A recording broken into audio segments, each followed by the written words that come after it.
Hey, what is up? So for this video, gonna talk about the third episode of Season 5 of Better Call Saul, entitled The Guy for This. Alright, so the cold opening scene of the third episode of Season 5 of Better Call Saul picks up where the end of the previous episode left off, where we see Jimmy's fallen ice cream cone that he dropped on the ground, following Nacho picking him up to take him to Lalo, being overcome by a bunch of ants.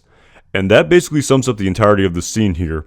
And of course, as we've seen online, there are memes going around about how every single little scene and detail in the plot of Better Call Saul has some sort of overreaching significance or symbolism. But again, I really don't know what the true point or symbolism of the scene was. In my opinion, it was kind of a sort of eerie scene, a little bit on the creepy side, if you will, I suppose. But again, I suppose that this scene has some sort of deeper meaning. But again, to tell you the truth, I just don't really know what it is as a fan of Better Call Saul. Pretty open to interpretation here, I would just have to say. And it's kind of a very interesting scene here, which of course is brought up later in this episode. But again, I wasn't really sure what the meaning of the scene was, to be entirely truthful. Okay, so following the cold opening scene, this first scene of Act 1 then shows us Saul Goodman, aka Jimmy McGill, finally meeting Lalo Salamanca for the very first time in the plot of Better Call Saul. And as we all know, this scene was absolutely required based on the backstory of Breaking Bad, and in my opinion had really been building for 5 entire seasons of the plot of the show. And it's really cool to finally now know the genesis and backstory of the meeting of these two characters. Now, before I get into the nitty-gritty and details of this scene, I just want to say from an overall point of view, I thought this scene was absolutely incredible. The back and forth dynamic between Lalo and Saul in this scene with Nacho being interjected was just unbelievable in my opinion. There was so much drama intermixed with comedy here. I really couldn't ask for a better scene of these two characters meeting for the first time. It truly had everything. And not to mention, on top of this, in addition to addressing the necessary backstory of the plot of Breaking Bad in this scene of Lalo and Saul, it also set up the necessary backstory of Crazy 8 that needed to be displayed to us in full detail in the plot of Better Call Saul based on the open-ended backstory of Breaking Bad. So much backstory happens in this scene. It's just truly unbelievable.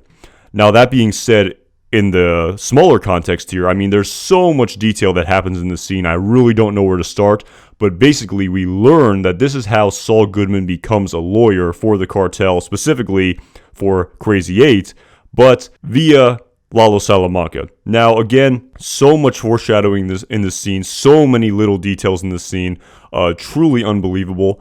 One scene that I thought was actually pretty interesting and was a huge piece of foreshadowing in hindsight was how Saul was trying to somewhat get out of this deal and not really wanting to be a lawyer of the cartel, and kind of insinuating that it would cost Lalo thousands of dollars for his services. But of course, with the benefit of hindsight and with the benefit of knowing the type of money that's going to be thrown around in this season, this small amount of money is truly nothing to Lalo. So I thought that was just kind of an interesting piece of foreshadowing here. Again, I really can't do this scene justice by describing it. You just have to go back and rewatch it. An unbelievable scene that finally sets up this backstory that has been building for 4 entire seasons of Better Call Saul. Okay, so following this, the second scene in Act 1 then picks up with Mike drinking at the same bar that he and Werner drank at in the previous season of Better Call Saul. And of course, this plot of Mike in this episode is a true continuation of the plot of the previous episode, where we see Mike drowning his sorrows and his emotional distress in alcohol. We then see him being overcome by a photo of the Sydney Opera House, which if we recall back to the plot of the previous season, we remember that Werner told Mike at this exact bar that his father worked on that project. Again, we see Mike sort of accosting the bartender to take down the photo, despite the fact that the bartender initially hesitates. But again, this is sort of a setup of this sort of gruff, angry sort of personality that Mike is assuming following the fallout of the plot of him having to murder his friend Werner Ziegler. Then following this, as Mike is leaving the bar, he is then affronted by a gang of young men, following one of them attacking Mike as a seemingly easy target. Of course, the badass Mike is able to incapacitate this gang member and apparently break his arm, causing the rest of the gang to back off. Again, a foreshadowing of Mike's plot in this episode. As a side note here, I understand why they're having this plot in the plot of Better Call Saul with Mike, but to tell you the truth, I'm a little bit sort of conflicted with this plot, if you will. I mean, I know that Mike was probably in his 60s in the plot of Better Call Saul, and his character is supposed to be in his 50s, but the actor Jonathan Banks, I feel like, is a little bit too old to be kind of playing these scenes. I mean, I feel like just the age of the character sort of takes away from the scene here. I know I'm nitpicking for sure. I mean, there really is no other alternative here as opposed to, casting different actors to play this role of a younger Mike, and of course that was never going to happen. But I guess if we kind of, just ignore the fact that a lot of the characters are a little bit too old in my opinion, this scene is still a pretty good setup of the plot of Mike Ehrmantraut. And to tell you the truth, the sort of aging disparity of Mike is not the only age disparity that I'm somewhat conflicted with in the plot of this episode, to say the least. Okay, so following the end of Act 1, Act 2 then picks up with Jimmy returning to the apartment which he and Kim live at together. Again, in the scene, it's basically just a foreshadowing setup scene here. We see Jimmy return home from work, telling Kim how his day went. Of course, sort of kind of dancing around the full scope of what he did that day. Of course, sort of definitely telling some white lies here and bending the truth, absolutely. Again, this is sort of a continuation of the plot of He and Kim, where Kim knows that Jimmy is sort of taking this sort of unconventional, amoral, if you will, path, and her kind of coming to grips with it and sort of being able to grasp this, as well as seeing how this sort of plot affects her and her moral compass as well. Again, a lot of foreshadowing here that happens in this scene, but again, just a continuation of the plot of Jimmy and Kim for sure at the beginning of Act 2. Then following this, Scene 2 of Act 2 then picks up with Nacho at home, just watching television with some of the women which he keeps around him. Again, I don't really know the relationship status of these women to Nacho. Again, it sort of reminds me of the plot of Breaking Bad, if you will, when sort of Jesse, following the death of Gale, sort of consumed himself with all sorts of stimulation in order to kind of just distract himself from his mental state. And I think to an extent Nacho is doing that as well here. Again, a definitely more subtle version of that compared to the just sort of total drug-induced debauchery that was happening at Jesse's house. But anyway, following this, Nacho receives a unexpected visit from his father, Manuel. These two begin to have a conversation inside Nacho's house. In this scene, Manuel tells Nacho that he was offered by someone to buy his upholstery shop so that he could essentially retire. But of course, he tells Nacho that he is wise to what is happening here and that he understands that Nacho was likely behind this offer. Of course, Manuel is, totally aware of Nacho's illicit dealings in the drug trade, but of course, Manuel is a straight arrow, as Nacho says, and tells Nacho that he's not going to run. He is not going to run from the police and from the consequences of his son's actions, telling Nacho if he wants to run, he can run, and even going as far to tell Nacho to turn himself into the police, just kind of demonstrating how much of a sort of upstanding citizen Manuel is. Of course, Nacho knows he absolutely cannot do that, and his life is effectively over if he goes to the police. He is a rat at that case, and it is open season on him, as well as his father, to Nacho's understanding.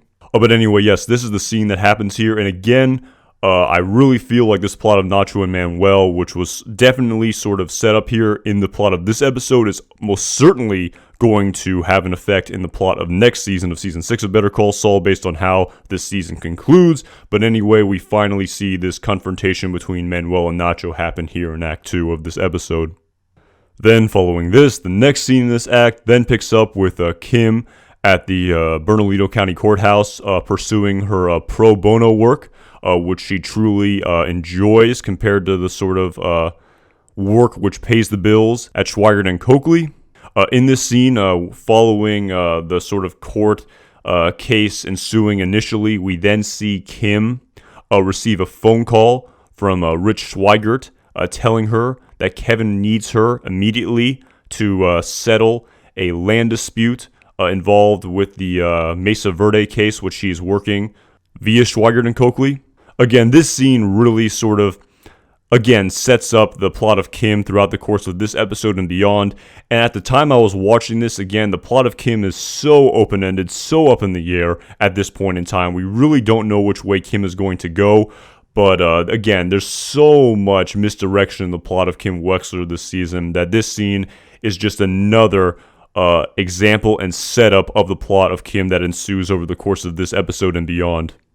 Then following this, the next scene in this act then picks up with Jimmy, aka Saul, in an interview room at the MDC jail, where we then see Crazy 8 being brought in to speak with him. Again, Crazy 8 is initially kind of confused here, telling Jimmy that he didn't ask for a new lawyer. But of course, saying this, this then prompts Jimmy to reveal to him that even though he didn't, Lalo did. And again, this is a really great scene here and a really great callback to Breaking Bad in my opinion, because one of my favorite aspects of this scene is just how quickly Crazy 8's demeanor changes.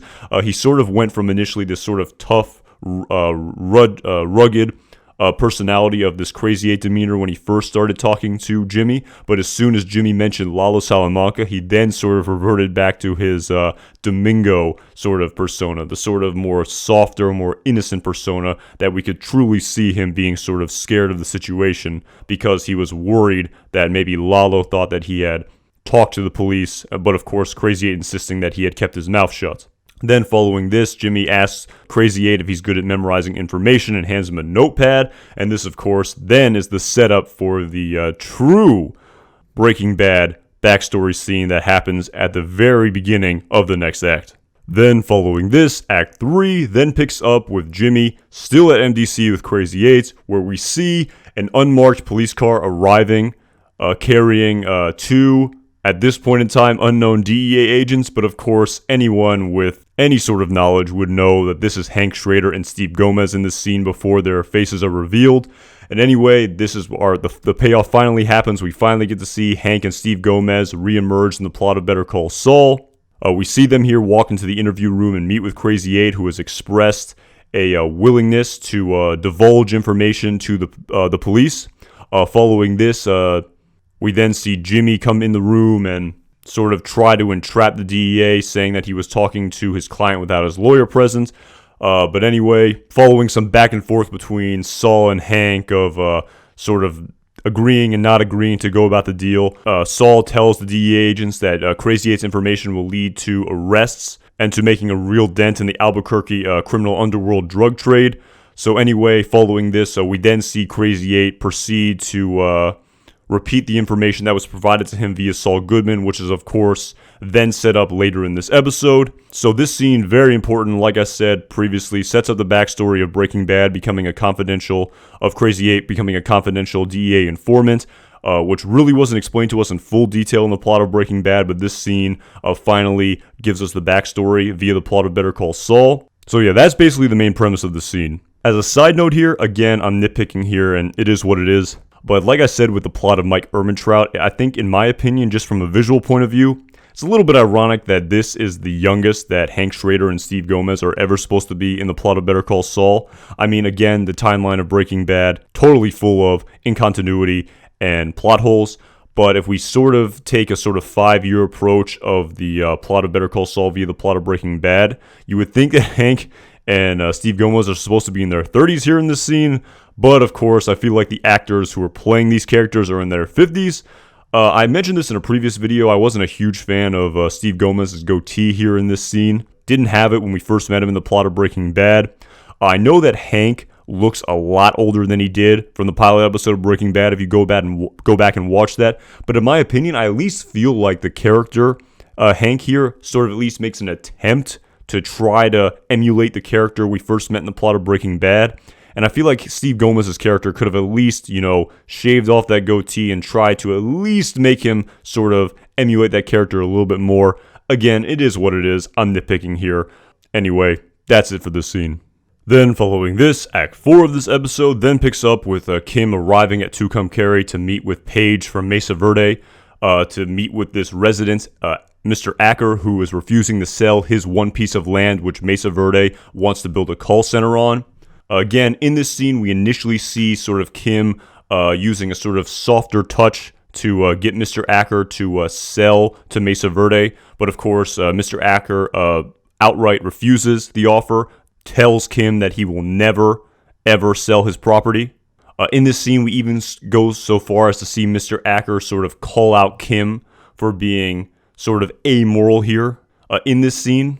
But again, following this, it's actually a very cool scene here in this episode. We're following Kim's sort of, lighter touch, which she initiates this conversation with. We then see Kim truly, for lack of a better term, tear Mr. Acker a new asshole here, where she tells him that the laws mean something and that the laws are enforceable and that Mr. Acker is in the wrong here and that they, Mesa Verde, have the right to remove him from his land based on the contractual obligation of who owns his house and who owns the land on it. So again, a very interesting scene here. We then see Paige following Kim, totally ripping into Mr. Acker. She's very happy with the tactics she used to sort of intimidate Mr. Acker. But again, like I said here, I was totally taken aback by the plot of Kim as it went on over the course of this season. Again, so much ebb and flow, so much bait and switch, so much misdirection here. Again, every move is so calculated here by Kim in this scene in hindsight. Again, a very cool scene here, which sets up the plot of this scene with Kim and Mr. Acker in the plot of this episode and beyond. And this is definitely not the end of Mr. Acker that we see in the plot of Better Call Saul this season. Then following this, the next scene in this act then picks up with Jimmy and Nacho meeting with Lalo on a dirt track somewhere in the desert. We see Lalo driving laps around in his car. We then see Jimmy inform Lalo that Crazy 8 is now a DEA informant. Lalo initially thinking that he's a rat, but of course Jimmy reminds him that he's not a rat, that he's a confidential informant to the DEA. Again, this sort of explaining how Crazy 8 manages to survive the plot of Better Call Saul into the plot of Breaking Bad, even though it seems that he's a rat, even though he's really not. Then following this, Jimmy then tells Lalo that following this initial encounter that he's going to have to make different arrangements for his legal counsel. But of course, Lalo, dismissively, in a very Lalo sort of way, replies to Jimmy that he'll make time for him and continues to drive away and do laps on this course. Of course, Saul, now realizing that he's in real deep here with the cartel, asks Nacho what he's gotten himself into. And a really great scene here then ensues where Nacho tells him it's not about what he wants, and once you're in, you're in. Again, a really important telling scene here that really encompasses the plot of Saul as well as Nacho here, and in hindsight really sets up the plot of all of these characters that is going to ensue over the course of this season and beyond based on the backstory of Breaking Bad. Then following this, Nacho then drops off Jimmy at the exact spot where he picked him up, where we see his ice cream cone on the sidewalk, again overrun by those ants. Again, not really sure what the meaning and symbolism of the scene is here, of this ice cream cone, but again, a very cool, interesting scene to conclude this act in the plot of this episode. Then, following this, Act 5 of this episode then picks up with Kim driving back to Tucumcari to Mr. Acker's house, where following her yelling at Mr. Acker, it's then revealed that this is sort of a plot that's going on in Kim's mind, a sort of larger long con ruse that she appears to be sort of brewing in her head, where she then, following yelling at Mr. Acker, then goes back to sort of the lighter touch and even sorts of tells Mr. Acker that she understands where he is coming from and really tries to do everything she can to help Mr. Acker, even going so far as helping him find a new house which he could own, and it would be his house that no one could take away, unlike this house, which the Mesa Verde and the bank can take away. In this scene, we then see Kim sort of emotionally opening up to Mr. Acker, telling her about her backstory, about how she grew up from humble circumstances where her family didn't own a house and had difficulty paying rent and moving from one place to another. Again, trying to sort of connect emotionally to Mr. Acker. Of course, Mr. Acker accuses Kim of sort of just, saying whatever she wants to sort of, get her way, to get her outcome to come to fruition. Not even, maybe even believing Kim, maybe thinking that Kim is making up this story. Then following this, Mr. Acker goes back into his house. Again, this plot of Kim, again, at the time, I really never know where it's going because, again, it could really go anywhere. I mean, Kim is not mentioned at all in the plot of Breaking Bad, not even the one scene like Nacho and Lalo were via Saul Goodman. Again, truly an open-ended plot going in so many directions here. And again, this plot, again, foreshadowing what is to come via the plot of Kim, Mr. Acker, and Mesa Verde over the course of this season.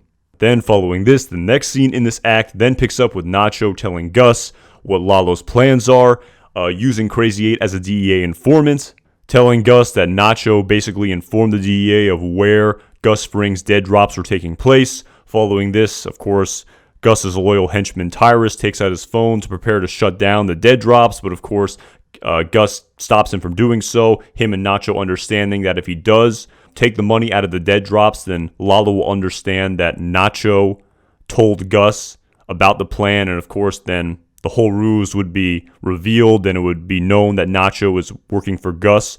So, of course, this scene then sets up how Gus is going to plan to play the long game here, and is going to have to sacrifice a large amount of money in the short term in order to continue to play the long game against Lalo and the Salamancas here in this season and beyond. So yeah, really great scene at the end of this episode, which again truly sets up the plot of Gus and Lalo and the cartel in this season. Then following this, the final scene in this episode then picks up with Kim returning to the apartment, where instead of her being on the balcony, Jimmy is on the balcony waiting for her as a prelude to the scene that happened earlier in this episode. Again, a callback to the earlier scene where we see Jimmy sort of playing with a beer bottle and, Kim worried that it's going to fall on the ground and break and shatter into a million pieces. So instead of her being worried about this, we can see her sort of venting her frustration of what had happened that day with her and Mr. Acker and everything that's basically going on in her life, where we then see her chuck a beer bottle into the street and it shatter into a million pieces, and then Jimmy does the same, followed by Kim doing it. And of course, then when someone sort of realizes this and we see the lights go on, they then run back into their home, and then the episode ends. Again here, a lot of sort of unknown foreshadowing that happens in the scene at the time, but of course, with the benefit of hindsight, this is setting up the plot of Kim, which again, I've talked at length, I feel like, in this review. Truly, as fans, we didn't know where it was going. We didn't really know what was going on at Kim's head in the time. But again, this scene at the end of this episode, setting up the plot of Kim, which is showing to be an extremely crucial plot in this season, which we see ultimately culminate with how the plot of Kim ends this season. But again, overall, just another piece of foreshadowing here at the end of this episode. So yeah, that's it. That basically sums up this episode. Again, another great episode of foreshadowing here that happens in the plot of Better Call Saul in Season 5. Like I said, a lot of the scenes in this episode were totally based on the backstory of Breaking Bad, of course, unlike the plot of Kim, which is totally open-ended here. But yeah, like I said, amazing episode, amazing scenes. I thought there was a lot of humor somehow interjected into the plot of this episode, despite the dark nature of the plot of the show. Again, which is a true talent of the creators of Breaking Bad and Better Call Saul, in my opinion, how they've been able to do that of such a dark show. But anyway, yeah, that was the episode. That was my review of it, and can't wait to review the remaining episodes of the season. So anyway, yeah, if you're still watching this video, thank you very much for watching all the way to the end. I really appreciate that. And as always, my name is Anton Jackson. Thank you again for watching.